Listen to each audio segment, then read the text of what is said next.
자, 78번이에요.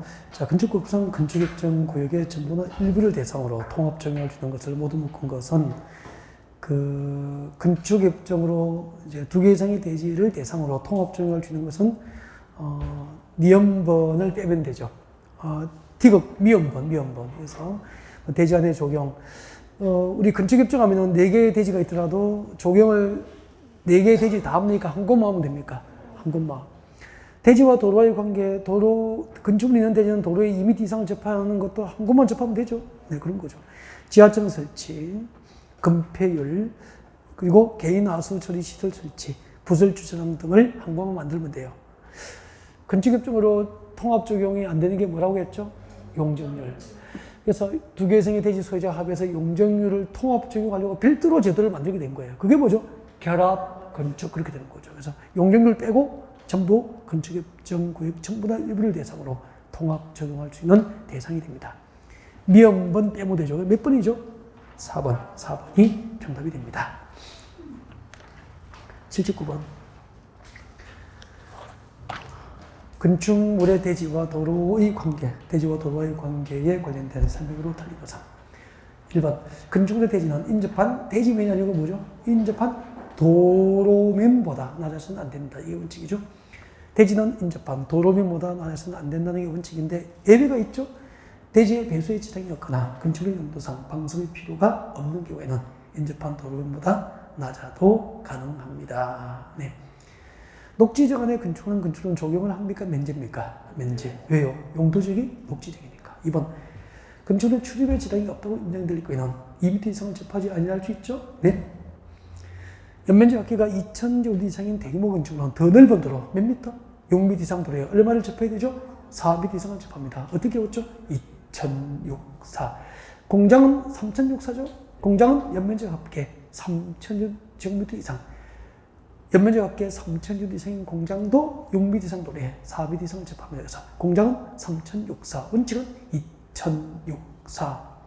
그 다음에 허가권자는 이해관계인이 해외에 거주하는 등 사유로 그 동의를 받기 곤란할 경우에는 이해관계자의 동의 없이 건축위원회의 심의를 줘서 도로의 위치를 지정 공고할 수 있죠. 네. 이것도 봐요. 이것도 이제 나오면은 어려워요, 이게. 이 부분이 이런 얘기죠. 이것도 지금 기본수나 여기 다 필기 해드립니다. 해놓은 거죠. 도로의 지정이나 지정 절차야. 허가권자가 도로의 위치를 지정하여 공고할 때 지정 절차입니다. 허가권자 도로의 위치를 지정할 때는 원칙이 뭐죠? 이해관계인의 동의를 얻어서 도로의 위치를 지정 공고할 수 있어. 근데 이해관계인이 해외에 거주하는 등 사유로 동의를 얻을 수도 없잖아.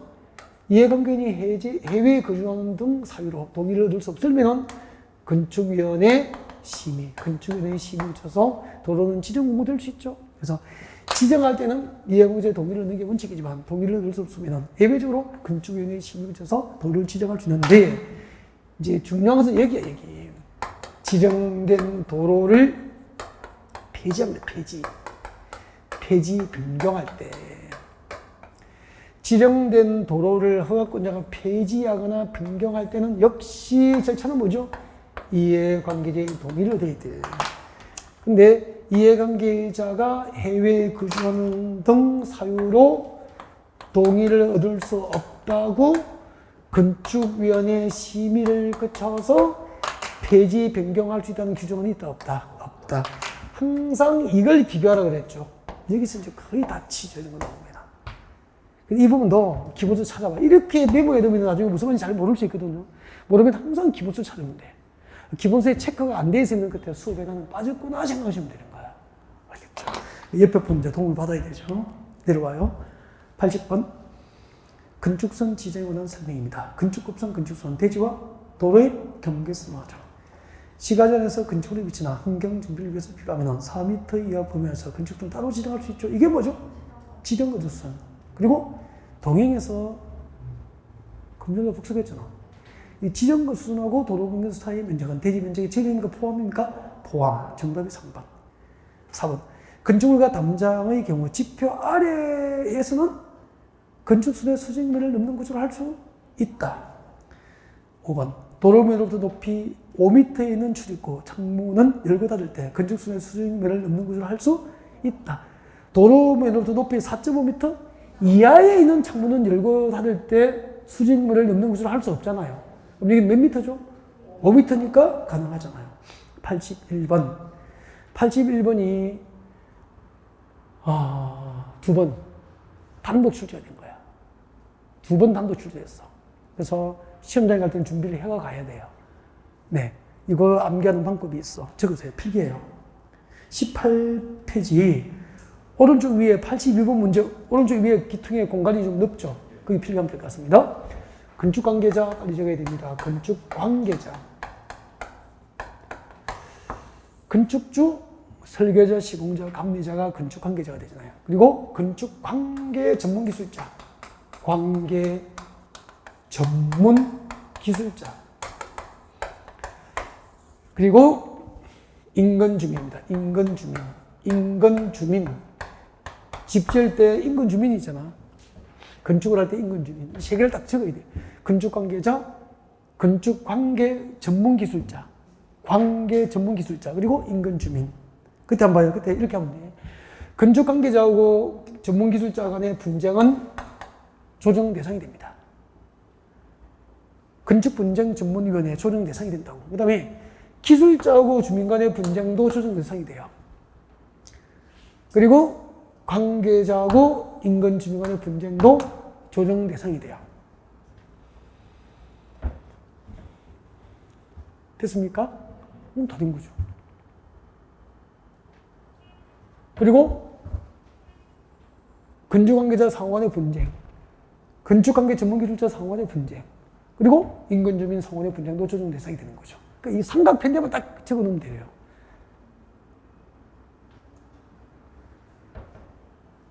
그럼 답이 뭐죠?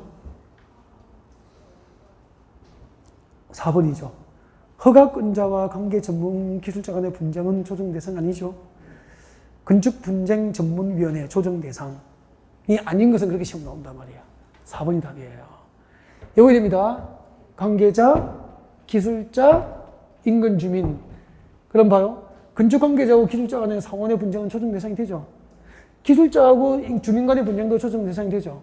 주민과 건축 관계자 간의 분쟁도 조정 대상이 되죠. 그리고 건축 관계자 상호간의 분쟁, 기술자 상호간의 분쟁, 주민과 주민 간의 상호간의 분쟁, 전부 조정 대상이 되는 거야. 이해가 됐죠? 그렇게 딱 외우시면 돼. 그래서 이런 거는 평소에 하는 거 아니고요. 이렇게 특가할 때 한 번 듣고 며칠 전에 한 번 더 보고 가서 시험 치는 거라고 다. 두 번이나 단도 출제했는데 뭐 준비 안 하고 갈 수 없다고. 82번 특별건축구역입니다. 건축법상 특별건축구역에 관련된 설명으로 틀린 것은 1번 국토교토 장관 시도지사가 지정구역을 맞습니까? 네. 특별건축구로 지정하고자 하는 지역에 군사기지 및 군사시설 보호법에 따른 주거요. 군사기지 및 군사시설 보호구역 주거요. 특별건축구역 지정을 하려는 지역에 군사기지 및 군사시설 보호구역에 해당하면 사전에 누구하고? 국방부 장관과 협의하면 지정할 수 있어요. 옆에 적어요. 특별건축구역 지정을 할 수 없는 거. 지정 대상이 안 되는 게 있어. 특별건축구역 지정을 할 수 없는 대상, 지정 대상이 될 수 없는 것을 외웠잖아요. 계자접보. 계자접보죠. 특별건축구역을 지정할 수 없는 것은 꼭 외우라고 그랬죠. 계자접보. 계가 뭐죠? 개발제한구역. 자가 뭐죠? 계자접보. 자연공원? 막혀버렸어. 그 다음에 접도구역. 그리고 보전산지. 자연공원. 자연공원법상 자연공원. 네. 개발제한구역, 자연공원, 접도구역, 보전산지. 그렇게 됩니다. 계자접보. 단, 여러분 어디에 썼죠? 군사기지 및 군사시설 보호구역은 당연히 지정할 수 없다고 생각할 거 아니야. 근데 군사기지 및 군사시설 보호구역은 국방부 장관과 사전 협의를 한다면은 지정이 가능하다 이 말입니다. 알겠죠? 그러니까 이걸 못 외우면은 그게 의미가 없어지니까 군사기지는. 그래서 조심해야 돼 이거. 군사기지 및 군사시설 보호구역도 국방부 장관과 사전 협의한다면은 특별건축구역 지정할 수 있다 말입니다. 특별건축구역을 지정할 수 없는 대상이 어떻게 되죠? 계자적보. 그렇게 해서 외우시면 됩니다. 그 다음에 특별건축구역에서 국가 동그라미, 자치단체 동그라미. 특별건축구역에서는 국가나 자치단체가 건축하는 건축은 특례상을 적용해서 건축할 수 있는 건축 대상이 됩니다. 4번 특별건축구역을 지정하나 변경할 때는 국토기획법상 용도지역, 용도지구, 용도구역의 지정과 변경에 관한 도시군관리구역 결정이 이송을 본다. 4번이 틀렸죠? 특별건축구역이 지정되면은 국토기획법상 도시군관리구역 결정이 이송을 본다. 단 줄 거예요. 용도지역, 용도지구, 용도구역의 지정과 변경은 어제의 대상에 포함됩니까? 제외입니까? 제외. 건축법상 특별건축구역이 지정되면 국토교육법상 도시군관리구역 결정구역의 이송으로 본다. 단 용도지역, 용도지구, 용도구역의 지정과 변경은 어제의 대상입니까? 제외입니까? 어제의 대상에서 제외돼요. 기본적으로 확인했으면 좋겠어요. 중요 표시 되어 있어요. 그 다음에 여기까지 하시면 될 것 같아요. 중요한 것은 다 체크했고 83번 결합건축도 이제 설명은 안 해도 되죠. 결합건축이 뭐죠? 설명할게요. 처음 들으신 분이 계실 수 있으니까. 여러분은 뭐 지난번에 수업을 들었지만 또 인터넷 보면은 또 처음 하신 분이 계실까봐 봐주십시오. A 지역과 A 대지하고 B 대지가 있다. 여기는 준주거지역이다. 그리고 준주거지역에서 조례로 허용하는 용적률이 얼마다? 500%까지 용적률을 허용한다. A 대지의 건축은 용적률이 200%를 정해서 건축을 했다. 건축하지 않고 남아있는 용적률이 얼마다? 300%는 건축하지 않고 남아있다. B 대지의 건축은 용적률 500%를 모두 사용해서 건축을 했다. 20층 빌딩을 지었다. 그 20층 빌딩의 건축 연령이 40년, 50년이 되었다. 건물이 낡았잖아. 이걸 철거하고 리뉴얼 할 때 더 높게 지어야 되잖아요. 그래서 대지 간의 최단거리가 몇 미터? 100m 이내인 경우에는 두 개의 대지 소유자가 합의해서 용적률을 통합 증명할 수 있죠. 그럼 여기에 건축하지 않고 남아있는 용적률이 얼마입니까? 300. 이걸 매매를 통해서 사오면 되는 거야. 그럼 여기 조례로 허용하는 용적률이 500이고 300을 가지고 왔으니까 용적률 얼마죠? 800. 800%를 적용해서 20층 빌딩을 30층까지 지을 수 있는 거예요. 그러면은 몇 개 층을 더 건축했죠? 기존 20층이 30층이니까 10개 층을 더 건축했잖아. 이걸 강남에서 서면에서 분양해서 수십억, 수백을 얻을 수 있잖아. 이거 가지고 낡은 빌딩을 새 빌딩으로 리뉴얼할 수 있는 거예요. 단 그때 봐요. 결합건축으로 조정되어지는 용적률이 300이잖아. 해당 용도지역의 조례가 허용한 용적률은 500이잖아. 결합건축으로 조정되어지는 대지별 용적률이 해당 용도지역에 허용되는 조례로 허용하는 용적률의 100분의 20을 초과하면 이 건축을 허가할 때 도시기획위원회와 건축위원회가 하는 공동심의를 거쳐야 한다. 지난주에 며칠 지난 겁니다. 금요일날. 딱 3일 전에 예를 그렇게 들었단 말이에요. 비슷하거나 문제가 내용이 없어. 이거밖에 없어. 이런 거. 83분의 1번. 결합건축은 대지 간의 최단거리가 몇 미터? 100m 이내일 경우 용적률을 통합하는 제도입니다. 역세권 개발구역 상업적인 사업성이 있겠죠. 지정 대상지가 될 수 있죠. 결합건축 대상지가 될 수 있습니다. 국토교육법상 도시군계획사회에 편입된 대지가 있으면 결합건축 허가를 할 수 있습니까? 아니 할 수 있습니까? 아니 할 수 있죠. 당연한 거 아닙니까? 결합건축 대상 토지에 뭐가 포함되어 있죠? 도시군계획사회에 편입된 대지가 있다면 결합건축을 포함한 건축 허가를 아니 할 수 있습니다. 4번 결합건축으로 조정되어 적용되는 대지별 용적률이 해당 대지에 적용되는 조례로 정한 용적률의 얼마를 초과하면 100분의 20을 초과하면 건축위원회 심의가 아니고 건축위원회와 도시계획위원회가 공동으로 하는 심의. 도시계획위원회와 건축위원회 공동심의를 거치는 공동심의. 하나하나 지문 다 기억해야 되고요. 5번 결합건축협정에 따른 협정체계를 유지하는 최소 몇 년? 30년으로 한다. 84번. 건축법상 위반 건축에 대한 이행강제금에 관련된 설명이 다 외워야 됩니다. 아래 동행에 또 금요일 나갔던 거죠. 이 지문은 다 외워야 돼. 1번 감액 대상은 어떻게 되죠? 연면적 60. 연면적 60제곱미터 이하인 주거용 건축을 줄 거예요. 연면적 60제곱미터 이하인 주거용 건축은 정액 대상입니까? 감액 대상입니까? 감액 대상. 즉 선정된 금액의 2분의 1 불만해서 조례로 정하는 금액을 부과하여 정액합니까? 감액합니까? 감액 대상. 연면적 60제곱미터 이하인 주거용 건축은 감액 대상. 꼭 외워야 돼. 그 다음에 2번 금표율 동그라미, 용적률 동그라미, 금표율 용적률 초과 건축했거나 허가받지 않고 건축해서 허가 동그라미, 신고하지 않고 건축해도 신고 동그라미. 기억납니까? 네, 금표율, 용적률, 허가, 신고 이 4개를 위반하면 중요사항 위반 맞죠?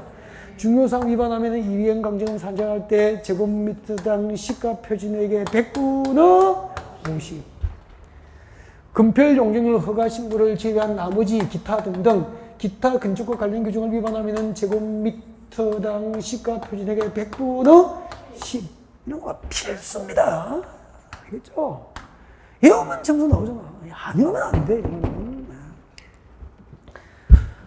그래서 여기는 금표율, 용적률, 허가, 신고 위반이니까 두 번째 줄 끝에 1제곱미터당 시가 표준액의 100분의 50에 해당하는 금액의 위반 면적을 곱한 금액 이하의 불면에서 위반 내용에 따라서 대통령 내용이 정하는 비율을 곱한 금액으로 선정합니다. 그때 위반 내용에 따라 대통령 내용으로 정하는 비율도 외웠죠? 물어볼게요.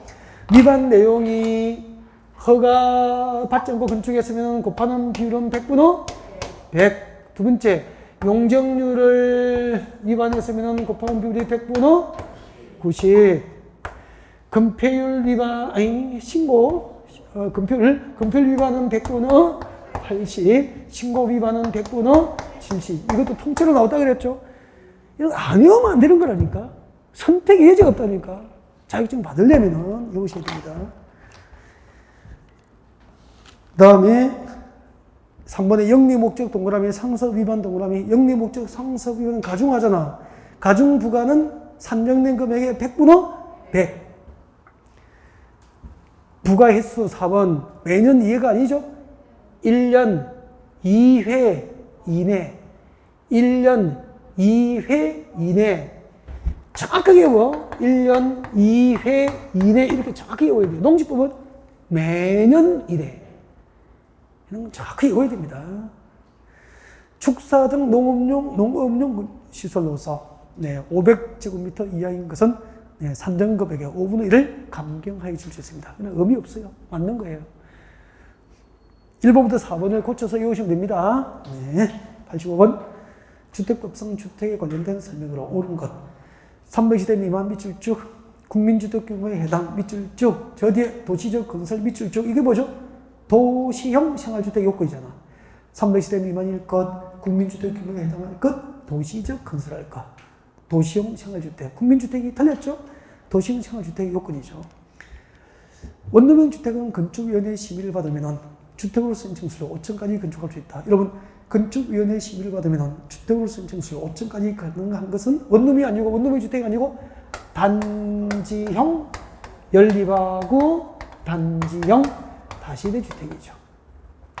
단지형 연립주택과 단지형 다시대 주택은 건축위원회 심의를 받으면 주택으로 신청수를 5개층까지 가능하죠. 주택급은 전부 나올 수 있다고 봐야 됩니다. 이 범위가 좁기 때문에. 한 줄도 X가 없어요. 다 판단하셔야 돼요. 노인복지시설은 노인복지주택, 노인복지법상 노인복지주택은 준주택 맞습니까? 준주택의 종류. 기단후 기숙사, 다중생활시설, 노인복지주택, 오피스텔. 정답은 3번이에요.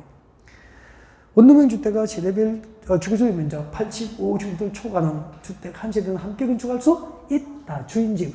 원룸 꼭대기 주인집을 말하는 거라고 그랬죠? 네. 수도권 정비구역상 수도권을 제외한 도시지역이 아닌 읍면적은 1호 또는 1세대당 얼마? 100제곱미터 이하까지 국민주택 규모로 허용을 하죠. 네. 동영에서 했던 질문. 세대 구분된 공동주택은 2개가 있다고 그랬죠. 동그라미 1번, 2번 묶어요. 삽객을 받아서 건설된 공동주택이 세대 구분된 공동주택이 될 수 있는 요건이야. 전부 얼마죠? 3분의 1이야. 삽객을 받아 건설한 공동주택이 세대 구분된 공동주택이 되려면 세대별로 구분된 각건의 공간의 주거전용 면적이 주거전용 면적 합계가 단지 안에 전체 주거전용 면적 합계 얼마? 3분의 1을 넘지 않아야 되는 거야. 3분의 1을 넘지 않아야 한다. 그 다음에 두 번째, 삽객을 받아 건설하는 공동주택의 경우 시대분행 공동주택의 시대별 공동주택의 시대수가 해당 주택 단지 안에 공동주택 전체 시대수의 역시 얼마? 줄 거죠. 3분의 1을 넘지 않아야 됩니다. 이것은 계획 승인을 얻어서 건설된 공동주택이 최대 구분된 공동주택이 될 수 요건이에요. 근데 3번, 4번 묶어요. 3번, 4번은 공동주택관리법상 행위허가를 받거나 신고하고 건설된 공동주택이 최대 구분된 공동주택이 될 수 요건이란 말이야. 3번, 공동주택관리법상 행위허가를 받거나 신고하고 설치하는 공동주택의 경우 구분된 공간의 시대수는 기존 시대수를 포함해 몇 세대? 2세대 이하여야 한다. 미쳤죠. 그리고 4번, 최대 구분된 공동주택의 시대수가 해당 주택 단전의 공동주택 전체 시대수의 얼마? 10분의 1을 넘지 않고 동전체 시대수는 3분의 1을 넘지 않아야 되죠. 4번이 정답입니다. 그러니까 1번, 2번은 삽객을 받아 건설된 공동주택이 최대 구분된 공동주택이 될 수 요건이고 3번, 4번은 삽격 승인이 아니고 공동주택관리법상 행위허가 받고 혹은 신고하고 설치된 공동주택의 시대 구분된 공동주택이 될 수 요건이야. 종류별로 외워야 된다니까. 정답은 4번이에요. 87번. 다음에서 옳은 것을 모두 묶은 거, 옳은 거. 기업권, 폭 4m인 도시계획 예정도로, 도시계획 예정도로 동그라미 하세요. 여보세요.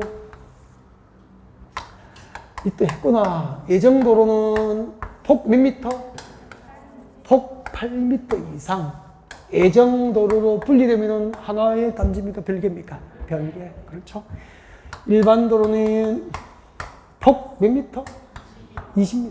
폭 20m. 일반 도로는 폭 20m 이상 일반 도로로 분리되면 별개 단지를 본다. 이것만 외우면은 나머지 고속도로, 철도, 자동도, 전용도로 등은 상식이라고 그랬죠. 그래서 기억반 폭 4m인 예정도로 분리된 것은 별개입니까? 하나입니까? 하나의 단지로 봐야지 뭐. 맞죠? 폭 8m 이상인 예정도로 분리돼야 별개의 단지니까 폭 4m인 예정도로 분리된 주택단지는 별개입니까? 하나입니까? 하나의 주택단지로 봐야 되지. 주차장 관리사무소, 담장과 주택단지 안의 도로는 간선시설이 아니고 뭐죠? 부대시설, 복리시설, 간선시설 외우라 그랬죠? 간선시설 동그라미예요. 불러주세요. 외운 거 뭐가 있어요? 간선시설, 도로, 상하수도, 우체통, 우체통도 기억나죠? 국가에게 설치부가 있었잖아. 도로, 상하수도, 우체통. 그 다음에 전기, 통신, 가스, 난방, 지역 난방, 난방시설 맞습니까? 전기시설, 통신, 전기, 통신, 가스, 난방시설. 이 간선시설이야, 간선시설. 주택법상 간선시설, 도로, 상하수도, 우체통, 전기, 통신, 가스, 난방 시설은 간선시설입니다.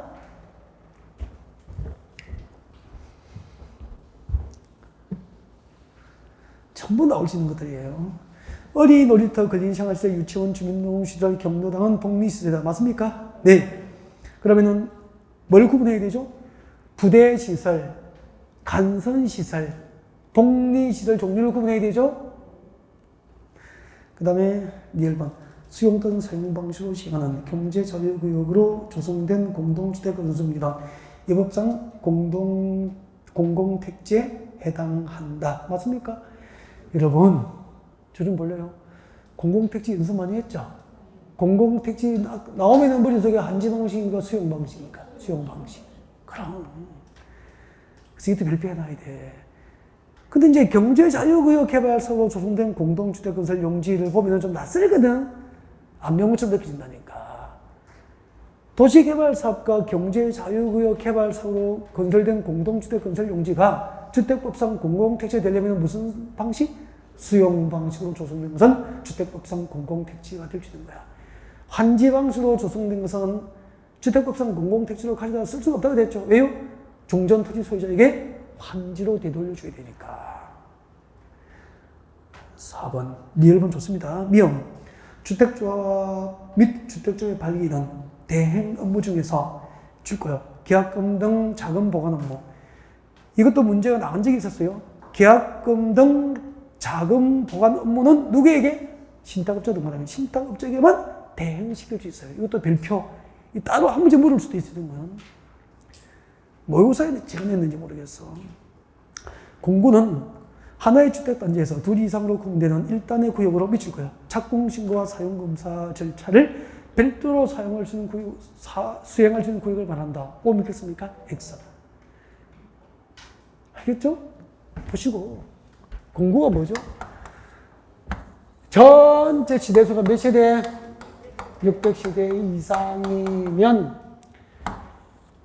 109, 209 공사 단위를 이렇게 공급으로 구분해서 착수신고와 사용검사 절차를 각각 별도로 수행할 수 있도록 구분된 공사 단위를 공구라고 하는 거야. 그래서 공구의 개념을 정의할 때 이걸 넣어야 된다고 그랬죠. 착수신고와 사용검사 절차를 각각, 여기도 착수신고, 사용검사 절차를 별도라고, 여기도 착수신고와 사용검사 절차를 별도로 수행할 수 있도록 구분된 공사 단위를 공구라고 하는 거야. 공구의 개념을 정의할 때 이거 넣어야 된다니까. 착수신고와 사용검사 절차를 각각 별도로 수행할 수 있도록 구분된 공사 단위를 공구라고 그러죠. 그리고 여보세요. 공구별로 분할해서 주택을 건설할 때 공구별 공동주택 건설 시대 수는 각각 최소 몇 세대? 공구별로는 300세대 이상. 여기도 300 최소. 여기도 300세대 이상이니까 전체는 몇 세대가 돼요? 그래요. 그렇게 구분될 수 있다. 그렇게 했죠. 그죠? 지금 하는 것들이 참고 나오는 것들입니다. 주택법은요, 범위가 좁아서 그냥 하나도 그럴 게 없어. 하나도. 그래서 기역, 니은 빼고 3번이 답일 겁니다. 디귿, 리을, 미음, 비어. 오케이. 3번. 88번. 주택급상 지역주택조합의 조합원 구성과 그 자격에 관한 설명으로 틀린 것은? 네. 거기 들죠. 지역조합의 조합이 되려면은, 지역입니다. 지역주택조합의 조합이 되려면은, 같은 모집 중에 몇 개월 이상 살아야 되죠? 6개월 이상 거주한 자 중에서 무주택 세대주 되죠. 유주택 세대주도 될 수는 있죠. 그때 유주택 세대주가 되려면 주거적 면적 얼마? 85제곱미터 이하인 주택 한 채를 소유한 유주택 소유자도 가능하죠. 주거적 면적 85제곱미터 이하인 주택 한 채를 소유한 유주택자도 가능하다고. 그리고 본인 또는 본인과 같은 세대별 주민등록부에 등재되지 않은 배우자가, 본인 또는 배우자가 같은 또는 다른 지역주택조합이나 직장주택조합의 조합원이 아닐 것. 대부분 잘 정리하고 계시네요. 네. 그래서 정답이 몇 번이죠? 2번이에요. 3번이에요. 3번. 본인과 같은 세대별 그리고 본인과 같은 세대별 주민등록부에 등재되지 않은 배우자가 같은 또는 다른 지역조합의 조합원이거나 직장주택조합의 조합원이 될 수 없다. 3번이 답이에요. 4번이 원칙이다. 지역주택조합과 직장주택조합은 설립인가를 넣어줄 거야. 지역조합과 직장주택조합은 그 설립인가 후에는 원칙적으로 조합원 교수나 신규가입이 금지되잖아요. 다만 사업계획 승인 과정에서 주택건설 예정 시대 수가 변경되어 조합원 수가, 지금도 줄 겁니다. 조합원 수가 변경된 시대 수의 얼마? 50% 미만이 되어 결론이 발생하면 예외적으로 신규 추구이 가능하죠? 네. 89번. 주택조합의 해산, 회계감사 등에 관련된 설명으로 빈칸에 맞는 것은 기억과 니은은 지난 금요일 동행목에서 나갔던 문제예요. 부실조합 정리하려고 만든 거라고 그랬죠. 기억니은 신설됐기 때문에 나올 가능성이 높아요. 기억니은 딱 비벼 적어야 돼. 주택조합 설립인가 보고 몇 년 동안 사표 승인을 못 받으면 3년. 총회 의결을 거쳐서 강제로 해산 결정을 해야 된다고 그랬죠. 그리고 니은번은 조합원 모집은 신고하고 공개 모집 방법을 하는 게 원칙이었잖아요. 근데 조합원 모집 신고가 수리됐는데 그날부터 몇 년? 2년 동안 설립인가를 못 받으면은 사업 종결을 어부수로 결정해야 되죠. 그래서 기역, 니은은 항상 비교 암기하고 그 디귿번호 별표예요. 여러분 주택조합은 회계감사 3번을 받아야 돼요. 주택조합은 회계감사 3번 받아야 되는데 다음 중 한 개에 해당하는 날부터 다음은 밑에 점이 3개 있죠. 다음 중 한 개에 해당하는 날부터 며칠? 30일 이내 동그라미. 30일 안에 감사인으로부터 회계감사를 의무적으로 받아야 돼요. 첫 번째, 주택조합 설립 인가를 받은 날로부터 몇 개월? 주택조합 설립 인가를 받은 날로부터 3개월이 지난 날부터 며칠? 30일 안에 한 번 받아야 되고 사업 뒤에 적어요. 사업 초반이야, 초반. 사업 초반이라고. 주택조합은 설립 인가 받고 3개월이 지난 날부터 30일 안에 한 번 받아야 돼. 그 다음에 두 번째, 사업계획 승인 받고 3개월이 지난 날부터 또 30일 안에 또 한 번 받아야 돼요. 중반적이에요. 두 번째, 사업 중반이라. 그 다음에 마지막으로 사용검사나 임시사용 승인을 신청한 날은 사후 후반이잖아. 집 다 지었으니까. 사용검사나 임시사용 승인을 신청한 날로부터 또 30일 이내에 또 한 번 받는 거예요. 이렇게 해서 주택법상 주택조합은 의무적으로 회계감사를 몇 번 받죠? 3번. 참고 외워야 됩니다. 말씀드렸죠. 하나 나올 수 다 있다고 그래서 나올 수 있는 거라고 했습니다. 90번. 대지의 소유권확보입니다. 대지의 소유권확보에 관련된 설명으로 틀린 것은 소유권확보입니다. 많이 했어요. 이것도 이제 잠깐만 복습을 하면서 할게요. 많이 했는데 이건 전체를 한번 해드려야 될 필요가 있어요. 인터넷으로 보시는 분들이 계시기 때문에 한번 봐요.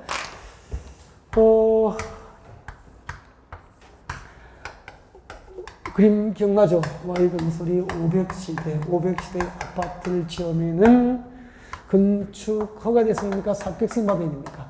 사업계획승인 먼저도 사업계획승인 받고 이제 아파트를 짓게 되잖아요. 그죠? 그때 이제 사업계획승인 신청하려면은, 사업계획승인 신청하려면은 주택건설 대지에 대해서 뭘 확보해야 됩니까? 소유권을 확보하고 사업계획승인 신청하는 게 원칙인데 예외적으로 소유권 확보 없이 사업계획승인 신청할 수 있죠. 첫 번째, 대지 면적 몇 프로? 80% 이상에 대해서 사용권을 확보하고 몇 퍼센트? 15% 이상의 소유권 확보를 했다면은 죄송합니다. 대지 면적 80% 이상에 대한 사용권을 확보하고 80% 이상에 대해서 사용권을 확보하고 나머지는 무엇이 가능해야 됩니까? 매도 청구. 매도 청구를 할 수 있으면은 소유권 확보 없이 사업계획승인 신청할 수 있죠. 그리고 대지 전부에 대해서 사용권 확보해도 가능하죠. 그리고 사업주체가 국가 등이라면 국가 등 공공주택건설 사업자는 소유권 확보 없이 사업계획승인 신청을 인정해요.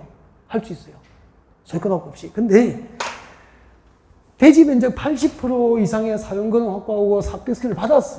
그러면 사업계획승인을 받은 대지에 뭐가 포함되어 있죠? 매도 청구 대상 토지가 포함되어 있잖아.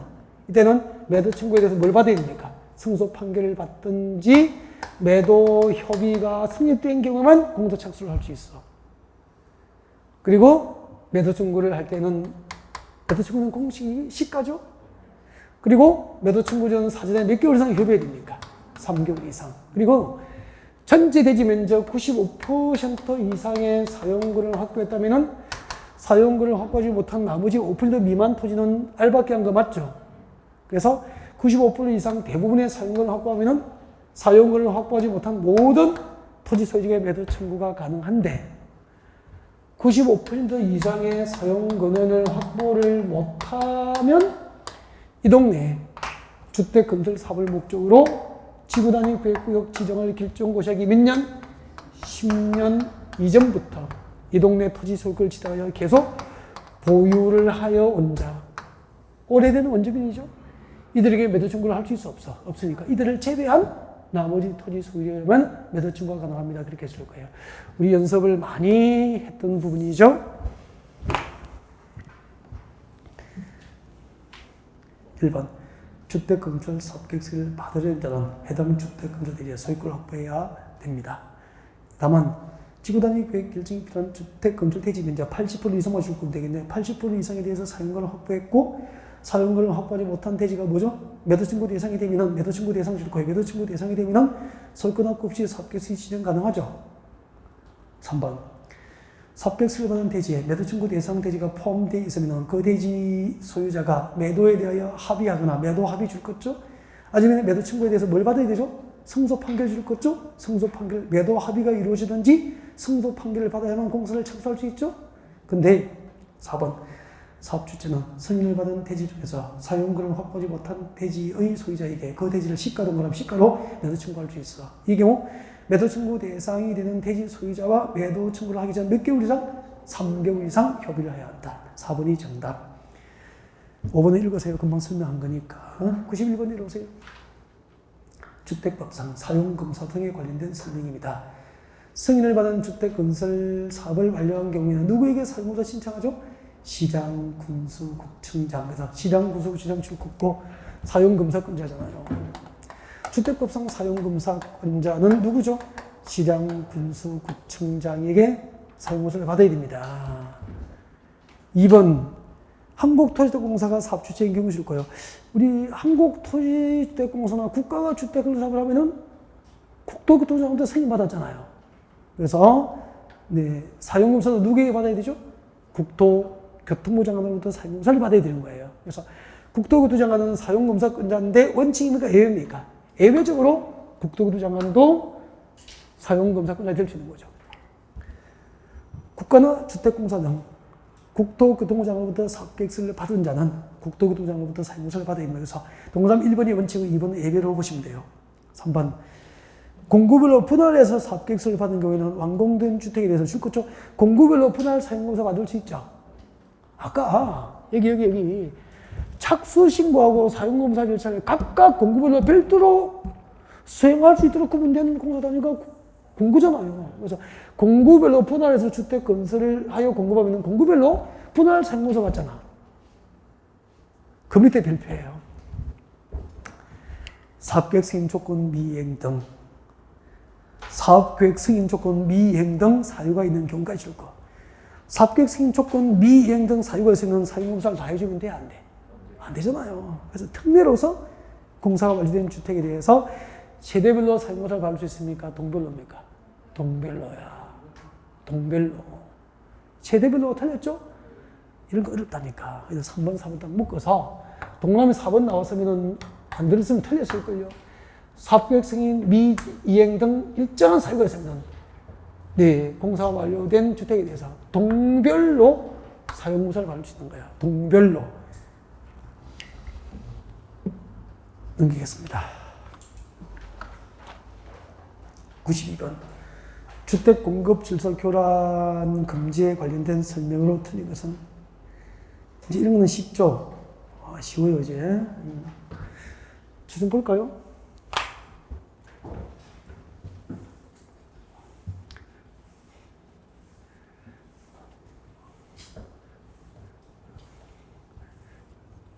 동행에서 했던 것들이 자꾸 나오니까 좋죠? 계속 반복될수록 그게 그거예요, 그거. 그래서 주택법은 짧은 기간에 금방 이렇게 익숙해질 수 있다니까. 우리 이렇게 했잖아요. 공급 질서 교란을 방지하기 위해서 일정한 증서나 지위에 대해서 4가지가 금지되어 있죠. 뭐가 금지되어 있어요? 말씀이에요, 말씀. 양도, 양수 할 수 없고, 양도, 양수, 알선하는 행위를 할 수 없고, 양도, 양수를 알선할 목적으로 뭐 못해줘? 광고 행위를 못하죠. 단 2가지는 가능하다 그랬죠. 뭐가 가능하죠? 이게 금지 행위에 포함되지 않는 거. 상속하고 저당은 금지 행위가 아니죠. 가능하다 이 말이야. 그때 주택 공급 질서 교란을 방지하기 위해서 양도, 양수 등이 금지된 증서나 지위는 외우라 그랬죠.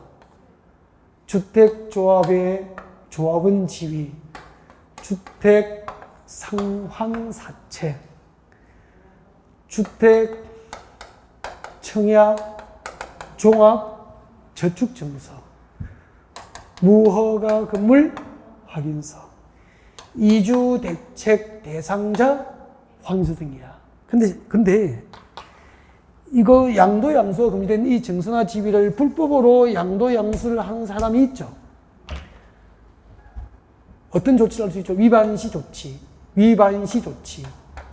위반시 어떤 조치를 할 수 있냐면은 불법으로 양도 양수를 받으면 양도자 양수인 모두 주택 공급 신청 지위는 무효로 합니다. 불법으로 주택 공급 신청 지위를 양수받아서 계약을 하면은 계약은 공급 계약은 뭐 한다고 그랬죠?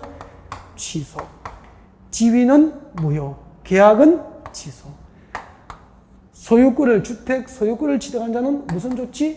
집값 주택 매입 대금을 지급해버리고 사업주체가 주택의 소유권을 취득한 수입니다. 무슨 조치? 환매 조치.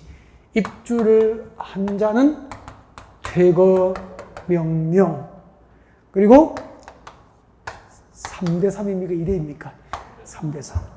주택공급주소 교란 금지 규정을 위반하면 3년 이하의 징역에 3천만 원의 벌금이 됩니다. 3대3.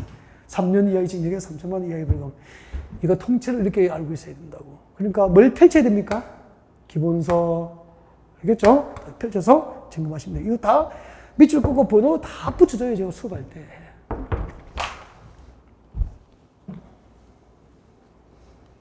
그래서 보시죠. 92번. 누구든지 이 법에 의해서 건설 공급된 주택을 공급하기 위해서 줄 거요. 주택 청약 종합 저축 증서는 양도 양수 금지되어 있잖아요. 이를 양도 또는 양수해서는 된다 안 된다? 안 된다. 부정한 방법으로 구청장이 발행한 무가금을 하면서 무가금을 하면서도 아까 양도 양수가 안 되잖아. 양수 받은 자는 이미 체결된 주택 공급 계약 줄 거요. 공급 계약은 뭐 할 수 있죠? 취소. 공급 계약은 취소 줄 거면 되죠. 주택 상환 사채는 양도 양수 금지되어 있죠. 저당은 허용되죠. 그 3번이 답이잖아. 저당은 금지 행위가 아니잖아요. 4번. 위 1번을 위반해서 주택 소유권을 취득한 자, 소유권을 취득한 자는 환매 조치하죠. 그래서 소정의 방법에 따라서 산정된 주택 가격에 해당하는 금액을 사업주체가 지급하면은 그 지급한 날 사업주체가 그 주택 소유권을 취득한 것을 봅니다. 뒤에 지고 이게 뭐죠? 두 글자로 하면은 환매를 조치, 환매 조치, 환매를 말하는 거죠. 환매. 그리고 5번.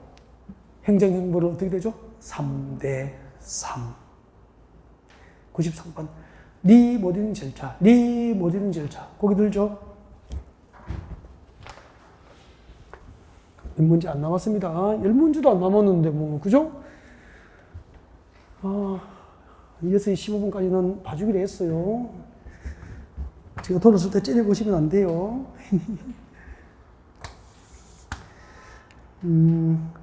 보시죠. 주택법은 리모델링, 여러분 아파트 리모델링 하면 누구예요? 백이동, 백삼동. 리모델링 주택조합, 리모조합이 하잖아요. 리모델링 조합이 하잖아요. 그때 조합 설립 인가를 신청할 때, 조합 설립 인가 신청할 때는 결의서 첨부해야 되죠. 동의 요건이 어떻게 되죠? 3분의 2, 과반수, 3분의 2. 이렇게 해서 설립됐죠. 설립된 리모델링 주택조합이 리모델링 할 때는 허가를 받고 해야 되죠. 그때 허가 신청할 때 동의 요건이 있죠. 75, 50, 75.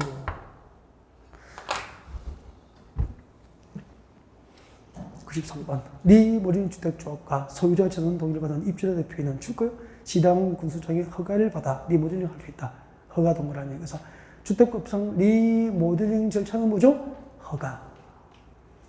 2번. 위 1번의 경우 조합은 주택단지 전체를 리모델링 할 때는 주택단지 전체 구분 소유의 을건의 75, 동별 구분 소유자 을건의 50%, 전체 구분 소유자 을건의 75% 이상, 각 동별 구분 소유자와 의결권의 50% 이상의 동의를 받고 허가 신청할 수 있죠? 그래서 허가 신청을 위한 동의 요건은 3분의 2 과반수가 아니고 75, 50 그렇게 해야 되죠. 2번이 답이에요. 그리고 리모델링 주택조합은 건설업주나 등록사업자로 보는 등록사업자를 국토교통부령이 정하는 경쟁 입찰 방법으로 시공자 선정해. 우리 재개발 재건축 할 때도 조합이 선정할 때는 경쟁 입찰 방법으로 선정했잖아. 리모델링 할 때도 리모델링 주택조합이 시공자를 경쟁 입찰 방법으로 선정합니다. 4번. 위 1번에 따라서 시장군수장이 세대수 증강 리모델링 허가할 경우에는 기반 시설의 영향이나 도시군 관리 계획과의 부합 여부 등에 대해서 시군구 도시계획원의 심의를 거쳐야 됩니다.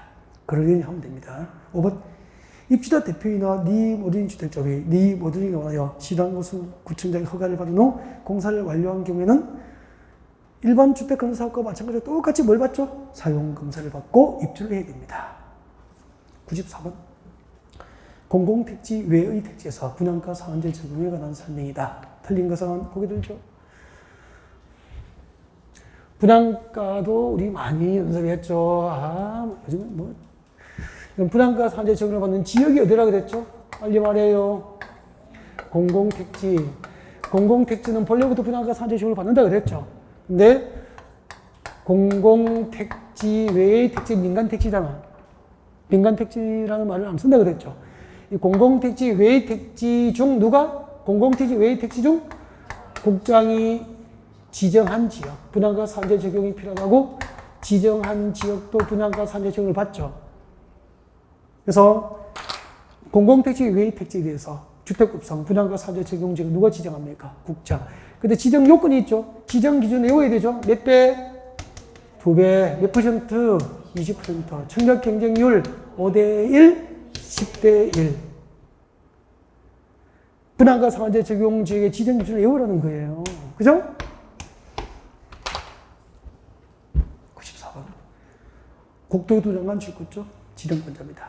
국토교통부 장관이 주거정책심의위원회 심의를 거쳐서 지정하는 지역은 분양가 상한제 적용을 받는다. 맞죠? 공공택지 외의 택지도 국토교통부 장관이 지정한 지역은 분양가 상한제 적용을 받는다는 거잖아요. 2번. 직접 을부터 소급해서 12개월간 아파트 분양가 상승률, 물가 상승률 몇 배? 2배를 초과한 지역이거나 직접 을부터 소급해서 3개월간 주택 매매 거래량이 전년 동기 대비 몇 퍼센트? 20% 이상 증가한 지역은 지정 대상 2배, 20%. 정답은 2번. 관광특구에서 청소가 50층 이상이거나 높이가 150m 이상인 공동주택은 분양가 상한제 적용받습니까? 제외입니까? 제외. 근데 분양가 중 택지비는 감정가액 동그라미예요. 공공택지 외의 택지에서 택지비를 어떻게 산정하죠? 감정가액 플러스 저 뒤에 택지와 관련된 비용을 줄 거예요. 감정가액 플러스 관련 비용 줄 거예요. 택지 감정평가액에다가 관련 비용을 더하여 산정합니다. 그리고 건축비는 줄 거죠. 기본형 건축비에 국토교통부령으로 정하는 금액을 더한 금액을 합니다. 그래서 외울 때 건축비는 기본형 건축비에 줄 거죠. 더한 금액으로 한다. 그렇게 외우시면 돼요.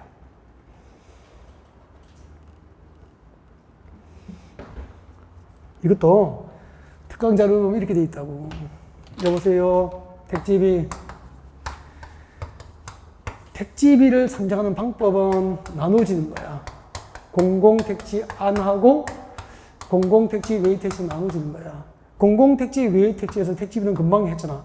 택지 감정가액 플러스 관련 비용, 택지 관련 비용을 더하는 거예요. 공공택지 외의 택지에서 택지비를 산정하는 방법은 택지 감정가액의 관련 비용을 플러스합니다.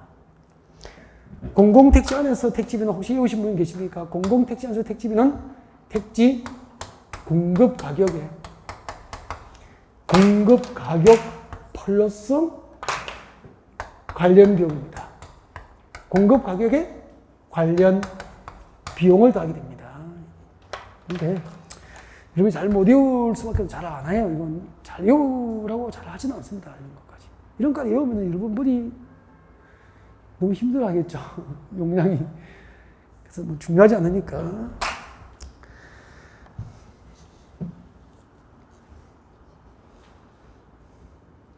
(95번) 투기과열지구. 투기과열지구는 이번에 나오는 거 알고 있죠? 나옵니다. 한 줄이 들어갈 거예요. 누가 지정해요? 국장. 일본의 국토부 장관 줄 거예요. 국토교통부 장관이 지정하거나 해제할 때는 미리 시도지사에 의견 듣는 거 맞습니까? 의견 동그라미. 그리고 두 번째 줄 끝에 시도지사 줄 거예요. 시도지사가 지정할 때는 그 밑에 줄 국토부 장관과 사전 협의가 필요하다고 그랬죠? 협의. 이 바꾸면 안 된다고 그랬습니다. 국토교통부 장관이 지정할 때는 시도지사와 협의를 해야 되고 틀려요. 국장은 시도지사 의견 듣고 시도지사가 지정할 때는 국장과 사전 협의를 해야 된다. 중요한 겁니다. 그리고 계속 지정 여부에 대한 검토는 1년마다 해서 뭐를 바뀌었죠? 반기마다 개정됐고, 그 다음에 투기가일지구에서 건설 공급되는 주택과 그 입주자로 선정된 집이는 전매 제한 대상이죠. 그죠? 그리고 전매 제한 기간이 언제부터 언제까지죠? 입주자 선정된 날로부터 해당 주택에 대한 소유권 이전 등기일까지 맞죠? 그때 입주자 선정된 날부터 소유권 이전 등기일까지 그 기간이 5년을 초과하면 전매 제한 기간은 몇 년? 5년으로 한다. 이렇게 딱 되죠. 분양가 상한제 적용주택과 그 입주자로 선정된 집이 줄 거야. 분양가 상한제 적용주택과 그 입주자로 선정된 집이는 제3자에게 이전할 수 없음을 소유권에 관한 등기가 부기등기해야 됩니다. 그래서 분양가 상한제 적용주택과 그 입주자로 선정된 집이 줄 거예요. 이것은 뭐죠? 부기등기 대상이야. 부기등기 대상. 전매할 수 없는 주택임을 부기등기를 의무적으로 해야 될 대상이 뭐죠? 분양가 상한제 적용주택과 그 입주자로 선정된 집이 있고요. 하나 더 있어. 부기등기 의무 대상. 전매할 수 없는 주택임을 부기등기해야 될 대상. 또 하나가 있어. 추가해서 적어요. 혹시 기억합니까? 공공택지 외의 택지입니다. 공공택지 외의 택지에서 건설 공급하는 공공택지 외의 택지에서 건설 공급하는 주택 및 그 입주자로 선정된 집이에요.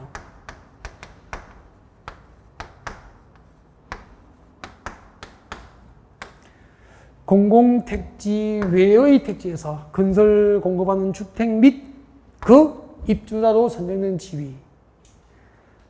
공공택지 외의 택지에서 건설 공급하는 주택 및 그 입주자로 선정된 지위. 이거하고 분양가 상한제 적용주택과 그 입주자로 선정된 지위는 제3자에게 소유권 이전을 할 수 없음을 소유권에 관한 등기에다가 뭐 해야 되죠? 의무주로 분께해야 되는 거야. 그러면은 주택법상 전매 제한 대상 중에서 부기등기를 의무주로 해야 될 대상은 두 개죠.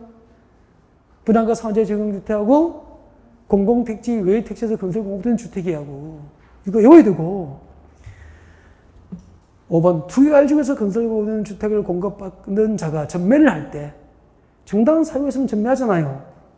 한국토지대공사가 우선 매입할 주택이 틀린 거야. 전매가 허용되어 전매를 할 때 그 한국토지대공사가 우선 매입할 수 있는 것은 뭐죠? 분양가 상한제 적용주택이에요. 분양가 상한제 적용주택이라고. 5번이 틀렸죠?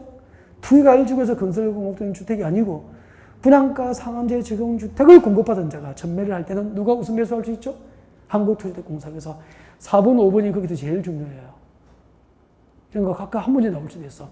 분양가 상한제 적용주택 중에서 제3자에게 소유권 이전을 할 수 없음을 부기등기를 해야 될 게 두 개죠.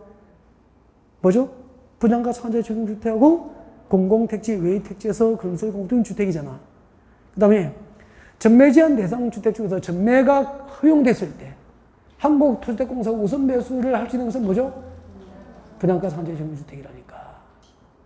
이런 건 찍어드린 겁니다. 지금 외워야 됩니다. 이런 거는요. 하면 안 된다. 이런 거. 외워야 됩니다. 꼭 암기하셔야 돼. 저는 암기를 하시라고 했어요. 넘겨주세요. 이제 농지 뽑았다. 다 했다. 농지법상 농지지도자격증명 발급에 관한 설명으로 틀린 것은 농지지도자격증명 누가 발급하죠? 시장, 구청장, 업, 면장, 군수는 발급 기관이 아니죠. 네. 그리고 학교 동그라미 하죠. 학교는 발급을 받아 안 받아? 받아야 돼요.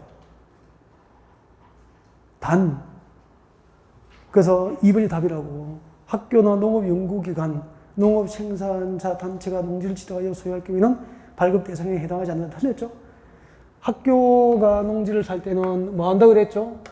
농지를 살 때 농지 지도자 지금 발급 신청할 때 농업 경영계획서, 그렇죠. 농업 경영계획서 제출을 하지 아니하고 발급 신청을 할 수 있을 뿐이야. 학교하고 또 하나가 있죠. 대표적인 예가 이렇게 뭐죠? 주말 체험용농이잖아. 주말 체험용농을 목적으로 농지를 사거나 학교 등의 실천 농지를 살 때도 발급받아야 되죠. 단 발급 신청할 때 농업 경영계획서 제출을 아니할 수 있다는 거죠. 발급 신청할 때 경영계획서 제출을 아니할 수 있는 거지 발급이 면제되는 건 아니에요. 아주 조심해야 되죠. 97번. 97번. 3번이 답이에요. 농업인의 요건은 뭐 설명 안 해도 되잖아요. 대가축 2도, 중가축 10도, 소가축 100도, 가금류 1천소, 꿀번 10꿀 이상을 사용하는 1년 중 축산업은 며칠? 120일, 90일 틀려. 농업은 90일 이상, 축산업은 120일. 98번도 우리 계속 했지 않습니까? 문제집하고 동행해서 계속 하고 있죠. 60세 이상 줄 거고, 60세 이상 고령자가 줄 거예요. 저 뒤에. 자기의 농업 경영에 이용한 기간이 몇 년 넘어야 되죠? 5년 넘은 농지는 합법적으로 임대 사용대가 가능했죠. 이것도 요즘에 계속 하고 있고, 그리고 농지법상 임대차 계약은 이번엔 서명계약 원칙이죠. 등기해요, 안 해요? 안 하고 확인받고 인도하면 되죠. 확인 동그라미, 인도 동그라미. 확인받고 인도하면은 다음날도 효력이 발생한다고 했고, 4번도 했잖아요. 농지법상 임대차 기간은 몇 년 이상으로 하는 게 원칙이죠. 3년 이상으로 하는 게 원칙입니다. 그리고 5번. 임대차 계약의 당사자는 임대차 기간과 임차료 등 임대차 계약에 관하여 서로 협의가 이루어지지 않게 되면 조정 신청할 수 있죠. 임차료 등에 대해서 협의가 안 됐을 때 조정 신청을 한국노조공사 아니고 누구에게 하죠? 시장, 군수, 구청장에게 조정 신청 가능했고. 99번 너무 좋은데 문제. 오늘 농지법의 문제 96번, 97번, 98번은 다 알고 있는 거고 보편적인 거고 99번 아주 중요하죠. 고개 들어보세요. 강원도 하천군 알죠? 하천군. 겨울에 축제하잖아. 산천어 축제하잖아. 산천어 축제합니다. 산천어 물고기니까 산에 삽니까? 강에 삽니까? 축제를 해야 되니까 강에서 해야 되잖아. 강 주변의 농지에서 축제 기간 동안에 농지를 축제 행사용으로 일시적으로 사용하고 축제가 끝나면 다시 농지로 복구해서 그 다음에 농사 짓잖아. 이걸 뭐라 그래요? 농지의 타용도, 농지를 다른 용도로 영원히 사용합니까? 일시 사용합니까? 일시 사용한다고 해서 농지의 타용도 일시 사용 허가라고 하는 거라. 알겠죠? 그래서 농지법상 타용도 일시 사용 허가는 시장, 군수 쪽으로부터 일시 사용을 허가받는 게 원칙인데 이렇게 눈썰매장이나 지역 축제장 등으로 일시적으로 사용할 경우에는 허가가 불편하니까 신고만 하고 일시 사용이 가능한 거야. 그래서 그때 일시 사용의 목적별로 일시 사용 허가나 신고하고 사용할 수 있는 기간이 다 달라. 이걸 외워야 돼 이제. 나오면은 다 걸려드는 거죠. 잡아야죠. 그래서 99분 다 외워야 됩니다. 썰매장, 지역 축제장 동그라미예요. 농지를 썰매장이나 지역 축제장 등으로 일시 사용할 경우에는 일정 기간 동안 사용한 후 다시 농지로 원상복구할 것을 조건으로 줄 거예요. 시장 군수장에게 일시 사용을 허가받습니까? 신고합니까? 신고. 이 신고 대상이야. 그리고 간이 농수축산용 시설 줄 거예요. 그리고 농수산물 간이 시설 줄 거예요. 간이 농수축산용 시설이나 농수산물 간이 처리 시설을 설치할 경우에는 일시 사용 허가를 받을 수 있는 기간이 몇 년 동이죠? 7년. 이거 됩니다. 7년 동안 일시 사용 허가를 받을 수 있어. 일시 사용을 허가받아서 일시적으로 사용할 수 있는 기간이 최대 몇 년이라고? 7년. 간이 농수축산용 시설 설치를 목적으로 일시사용 허가를 받을 수 있는 기간은 7년 이내에서 가능하고 주 목적 사업을 위한 현장 사무소 동그라미 부대시설 설치를 하는 경우까지 줄 거예요. 현장 사무소 동그라미 부대시설 동그라미 현장 사무소나 부대시설 설치를 목적으로 일시사용 허가 받을 수 있는 기간은 줄 거죠. 주 목적 사업 시행에 필요한 기간 이내에서 일시사용 허가를 받을 수 있어. 이 무슨 말이냐면은 여보세요. 여기 고속도로가 옛날에 고속도로가 2차선도 있고 진주 그 마산간의 고속도로 2차선이었다. 근데 진짜 깜짝 놀랐잖아. 서울 사다가 한 20년 있다 내려오니까 남해 고속도로가 마산에서 저 진주 넘어가는 왕복 사전 8차선이에요. 우와. 그럼 봐요. 2차선을 8차선으로 확장할 때 이게 공사 현장이잖아. 그러면 공사할 때 그 주변 농지에다가 인부들이 쓸 수 있는 숙소라든지 한밭집이라든지 식당 같은 거 이런 거 농지에다가 자재 창고 등을 막 설치해서 사용한단 말이야. 이 고속도로 확장 사업이 주목적 사업이고 그 주목적 사업이 필요한 기간 동안 현장 사무소 등은 일시적으로 사용할 수 있는 거야. 고속도로 확장 신설 등 주목적 사업을 위한 공사에 필요하여 현장 사무소 등을 설치하기 위한 일시사용 허가 기간은 몇 년이 아니고 주목적 사업에 필요한 기간 동안 일시사용이 허가된다 이 말입니다. 이해가 됐죠? 나머지 있잖아. 나머지 기타 등등은 전부 5년이다. 그 밑에 있을 거야. 4번에 토석과 강물 채굴을 하는 경우 있고 이것은 농수축산업용 시설 설치도 아니고 고속도로 확장 공사와 등 주목적 사업에 필요한 것도 아니고 기타 등등이잖아요. 그러니까 토석과 강물 채굴 등 기타 등등은 일시사용 허가 기간이 몇 년? 5년. 꼭 외워야 됩니다. 그리고 동그라미 1번 썰매장 지역 축지장은 아까 일시사용을 신고하면 되죠? 신고하고 일시사용할 수 있는 기간은 6개월 이내에서 가능해요. 이거 다 외워야 됩니다. 농수축산업용 시설은 7년, 주목적 사업을 위한 현장 사무소 설치는 사업에 필요한 기간 동안, 강물 채굴 등 기타는 5년, 지역 축제장 등 신고로 일시사용할 수 있는 기간은 6개월. 딱 외워야 됩니다, 이거. 일시사용 기간을 암기할 것. 목적별로 일시사용 기간을 암기하시면 돼요. 100번. 고개를 드시죠.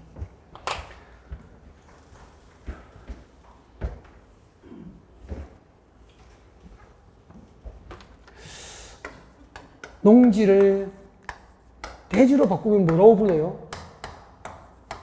농지를 예를 들면 전용한다 그러잖아. 농지를 공장 용지로 바꿔도 농지 전용이고 맞죠? 예. 농지를 대지로 바꿔도 농지 전용이라. 대한민국의 농지를 전용하는 방법은 농림축산식품부 장관으로부터 전용을 허가를 받는 게 원칙인데 농업인 주택 등을 건축하기 위한 전용은 신고하면 돼, 그냥. 신고하고 농지를 전용할 수 있어. 그리고 국가나 자치단체 등이 농지를 전용할 때는 주무부 장관이 중앙행정기관장이잖아요. 농지 전용을 할 때는 농림부 장관과 협의하면 돼. 그래서 대한민국의 농지를 전용하는 절차는 3가지가 있어. 원칙은 허가, 경미한 농업인 주택 등 건축은 신고, 그리고 주무부 장관 등은 허가 신고 없이 협의만 하면 돼. 이 3가지 방법으로 농지를 전용을 하는 자는 농지를 보존합니까? 농지를 사라지게 만듭니까? 사라지게 만들잖아. 사라진 농지만큼 농지를 다시 만들기 위해서 허가 신고 협의를 따지지 않고 농지를 전용하는 자는 원칙적으로 농지 보전 부담금을 내야 되는 거야. 그러면은 대한민국에서 농지 전용 허가는 공짜입니까? 돈 내야 됩니까? 돈 내야 돼. 농지를 전용하기 위해서 대지나 공장부지로 전용하기 위해서 내는 돈이 농지 보전 부담금이야. 농지를 허가받거나 신고하고 협의해서 전용하는 자는 농지를 사라지게 만들죠. 그 사라진 농지를 간척 사업 등을 통해서 농지를 다시 생산하기 위해서 그들에게 농지 보존 부담금을 물리고 이런 돈을 모아서 간척 사업을 해서 농지를 생산하는 거야. 그렇게 만들어진 게 새만금 간척지라고. 알겠죠? 그럼 삼성이 반도체 공장 지으려고 농지를 수십만 평을 전용하면은 수백억의 돈을 내야 되는 거야. 농지 보존 부담금을 내야 공장 용지로 바꿀 수 있는 거야. 그런 돈을 모아서 간척 사업을 남해에 서해에 해서 1950년대보다 대한민국의 농지 면적이 늘어났어요. 지금. 우리가 고속도로 만들고 신도시 만들고 농지가 막 사라졌잖아. 근데 전체 농지 면적은 그때보다 늘어났대요. 끊임없이 농지 보존 부담금을 부과해서 농지를 생산했거든. 그런데 타용도 일시장 허가를 받으면은 지역 축지장 쓰고 다시 농지로 복구가 되잖아. 농지가 사라집니까? 안 사라집니까? 안 사라지니까. 타용도 일시장 허가를 받는 자는 농지 보존 부담금 납입 대상이 안 되는 거란 말이야. 100번. 농지 보존 부담금에 관한 설명으로 틀린 것 1번. 지당 군수처로부터 농지의 타용도 일시장 허가를 받는 자 줄 거예요. 농지의 타용도 일시장 허가를 받는 자는 납입 대상입니까? 제외입니까? 제외. 정답은 1번. 2번 꼭 외워야 됩니다. 농지 보존 부담금의 최고비수당 금액은 부과일 현재 가장 최근에 공시된 농지 개별 공시지가를 줄 거예요. 농지 개별 공시지가 100분의 30인가 상당하죠. 공시지가 30%에 해당하는 농지 보존 부담금을 내야 된다니까요. 대단하죠. 그래서 농지를 대지로 바꾸는 게 공짜입니까? 농지 보존 부담금 내야 됩니까? 내야 되죠. 이것은 나중에 우리 중개실무에서 설명이 필요하잖아요. 농지 재정하는데 드는 돈이 있어요. 물으면은 뭘 내야 된다고 해야 되죠? 농지 보존 부담금을 내야 된다. 이게 원칙이라고 말씀해야 돼요. 면제 대상인지 감액 대상인지 군청의 면사무소에 알아보셔야 됩니다라고 상담까지 해줘야 된단 말이에요. 대충 얼마죠? 최근 개별 공시지가 100분의 30까지 농지 보존 부담금을 내야 되는 거예요. 네, 나머지는 참고하시면 돼요. 여기까지입니다. 고생 많으셨습니다. 이제 오늘 지금 머리가 아프죠? 이걸 다음 주부터 뭐 하죠? 우리가 이 이론을 다시 정리해요. 식국대에서. 그럼 이걸 다시 반복한다니까. 지금 동행에서 들었는데 또 들었죠? 식국대에서 다시 이론을 다시 반복할 거라니까. 그럼 좀 많이 반복이 되고 많이 정리가 되겠죠. 그래서 이제 자신감을 붙게 될 거야. 그래서 이제 식국대에서 다시 뵐 수 있도록 하겠습니다. 수고 많으셨습니다. 네.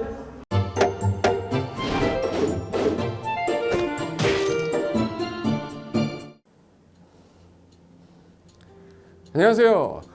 부동산 공법을 강의하는 고상철입니다. 자, 제가 이번 시간에 말씀드릴 건 뭐냐면 공인중개사를 여러분이 공부하시다 보면은 여러 가지 자료들, 뭐 OX 문제라든지 어떤 요약된 집약된 자료, 뭐 PPT 자료 이런 것들이 많은데 그 일일이 출력하다 보면 여러분들이 보관하고 하는데 불편함이 있어서 그런 것들을 좀 약간 또 해소도 하기 위해서 또 다른 사람들하고 커뮤니티도 뭐 할 수 있기 때문에 저희는 네이버 밴드라는 어플을 좀 활용할 건데요.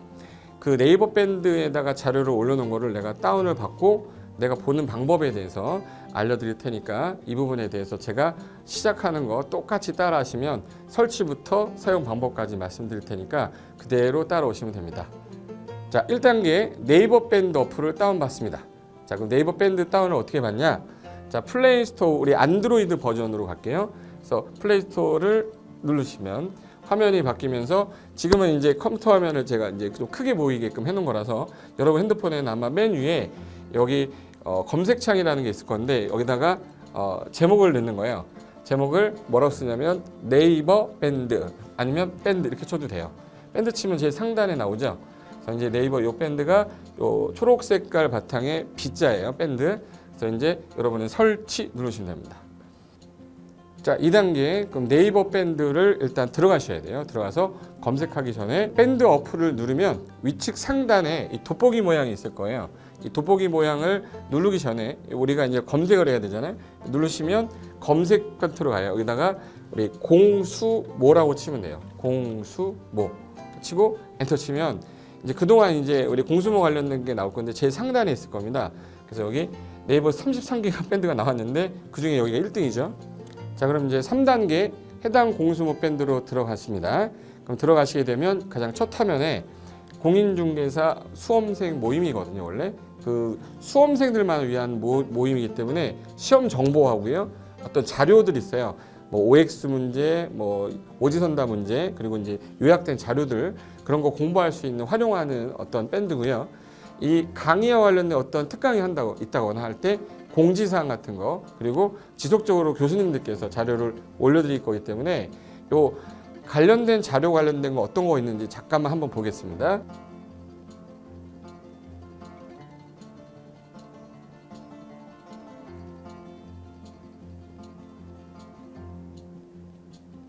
자, 그러면 4단계로 갈게요. 또 다른 꿀팁 하나 말씀드리겠습니다.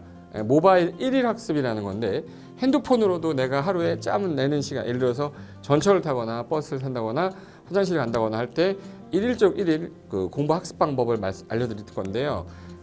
메인 화면에서 위로 좀 올라가면은 모바일 1일 학습이라고 나올 거예요. 여기 있습니다. 모바일 1일 학습이라고 해서 시험 과목에 따른 문제가 나올 거예요. 그러면 여기를 올리시면은 여러분이 이제 그 시간 안에 이 문제에 대한 것을 읽어본 다음에 여기서 정답과 해설은 바로 보여지면 이거는 암기가 돼버리기 때문에 정답 해설은 맨 밑에 안 보이게 숨겨놨어요. 그래서 현재 밑으로 쭉 내리면 인지에 가서 쭉 내리면 요때 답이 나와요. 댓글이라는 게 있어요. 내가 쓴 거는 내가 확인할 수 있잖아요. 그래서 요 댓글 표시 보시면은 이런 거는 표정 좋아요 한번 눌러주는 거예요. 예. 그럼 여기서 내가 좋아요 그러면서 뭐 선생님 사랑해요 해도 되고 좋아요 이런 거 눌러주신 다음에 그 다음에 밑으로 가면 이제 댓글을 쓸 수 있어요. 그래서 정말 궁금한 부분에 대해서 댓글 남겨주시면 확인이 되는 경우에 바로 답글을 올릴 수 있게끔 실시간으로 할 수 있을 것 같습니다. 자, 지금까지 과정과 같이 공수모 밴드예요. 공인중개사 수험생 모임 밴드를 줄여서 우리 공수모 밴드라고 하는데 이렇게 가입하시면 여러 가지 자료들 업데이트되는 거 개정되는 부분 신속하게 받아들일 수 있기 때문에 아마 여러분 학습하는데 도움이 많이 될 겁니다. 그래서 꼭 가입하셔서 좋은 자료도 받고 매일매일 학습하시면서 도움 되셨으면 좋겠고요. 자, 여러분의 합격을 진심으로 기원하겠습니다.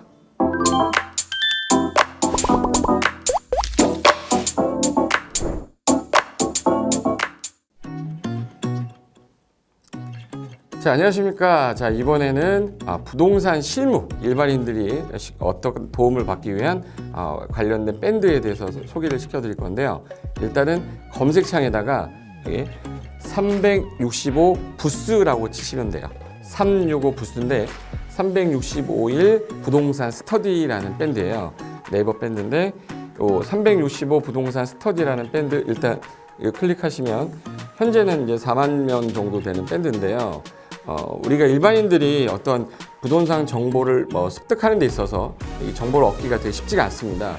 내가 어딘가를 찾아본다고 해서 잘 찾을 수 있는 것도 아니고 어떤 전문가들이 하는 말들이 이 친밀성이 있는 건지 아닌지에 대해서도 우리가 잘 믿을 수가 없는 거기 때문에 그런 정보를 그래도 좀 손쉽게 찾아볼 수 있게끔 저희 이제 이 밴드에 구성된 전문가들이 정보를 좀 제공해 주는 거기 때문에 아마 유용하게 활용할 수 있을 거고요.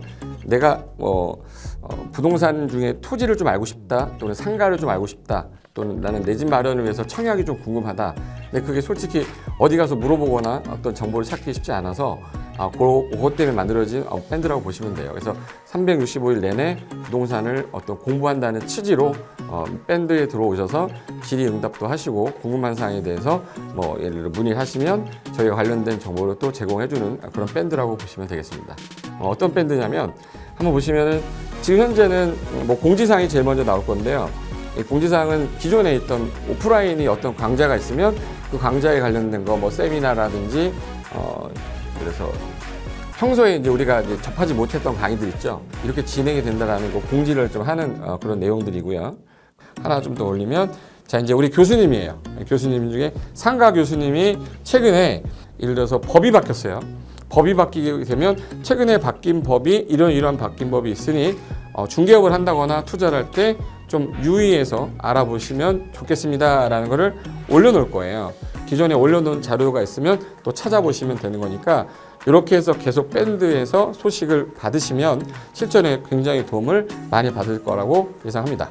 부동산 관련된 내용 중에서 하나 더 보시면 이제 랜드프로에서 직접 우리 프로그램 만들고 있어요. 그래서 부동산 까발리기, 부동산 부티크 뭐 이런 팁이 관련돼서 부동산 팁 있죠.